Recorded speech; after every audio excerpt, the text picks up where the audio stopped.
Section 2. You'll hear an HR representative of Earn and Learn giving some information about her company.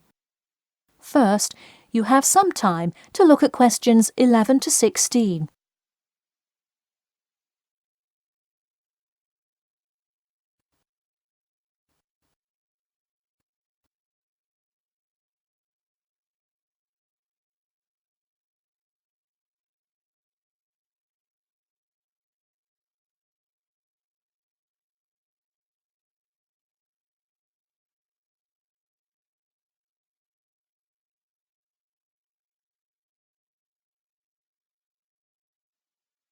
Now listen carefully and answer questions 11 to 16.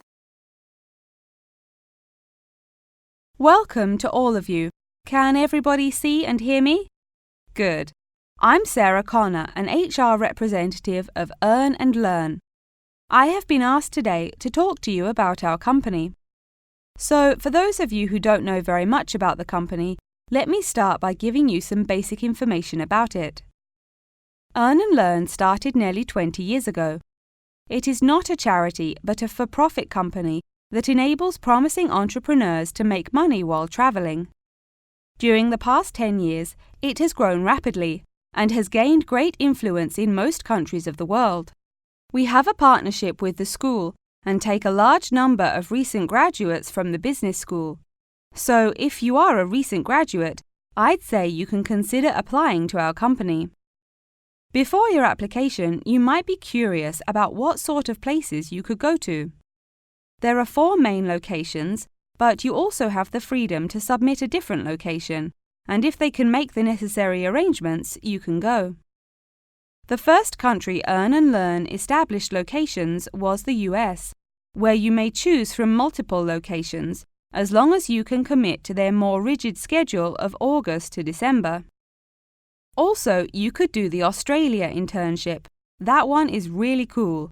You work at a wildlife shelter and learn about the business practices of non-profit organizations. You do have to be willing to commit 8 months for that one, though. Perhaps that's a long time to be so far away, but I would say it is really an amazing opportunity. I don't know whether some of you are in decent physical shape. If so, the South Africa internship is another exciting one. You learn a lot about sustainable farming, but you would be doing some of the manual labor involved in maintaining a farm. Indeed, it's hard work, but I think you would definitely be able to do it. It may be wise to wait until after their summer is over, so it's not so terribly hot.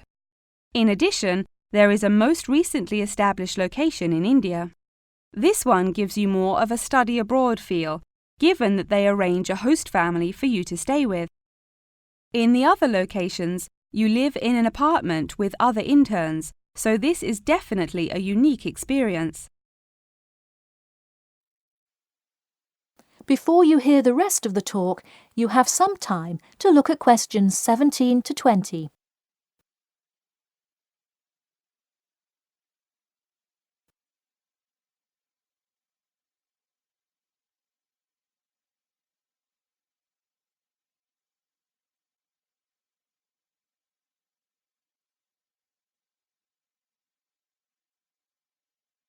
Now listen and answer questions 17 to 20.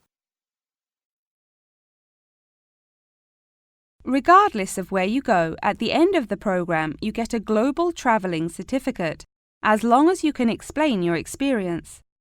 You can provide a written log of what you did. I recommend writing journal or blog entries about what you do every day, or a weekly summary of each day. Of course, you don't have to write up a formal report or anything like that, and you need to apply for it once you have returned. Some students may want to know whether this is a paid internship. Actually, you have to pay for the flight there yourself. But you have the opportunity to create your own small business, which could earn you money if it's successful. So basically, you pay for it all up front, but when you're there, you can find ways to make money. That is to say, you pay for 2/3 of the cost up front as a deposit, and then give the final installment 1 month prior to your return. Finally, I have to remind you that you need a health check before you go to make sure you're not going to spread any communicable diseases. In addition, before you go, you don't have to attend any meetings or workshops. You'll meet everyone you'll be working with once you get there. Okay, well, that's all I've time for today. Thanks for listening, and I'm happy to take any questions if you have them.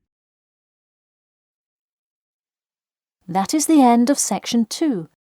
You now have half a minute to check your answers.